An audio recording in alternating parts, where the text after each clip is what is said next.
What is the true meaning of love?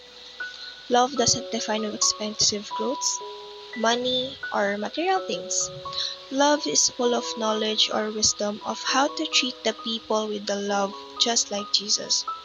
Even though minsan mahirap o masakit. Bilang tao, masasaktan at masasaktan ka talaga. Iiyak, luluha, hanggang sa mapagod ka na magmahal at takot na sumubok magmahal.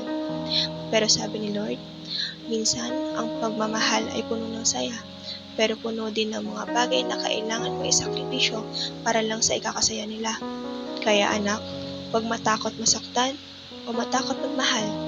Magtiwala ka anak, dahil bibigyan kita ng mga tao na palaging andyan para sa'yo, natatanggap at magmamahal sa'yo. Pangako ko iyan sa'yo, anak ko. And that message hit me.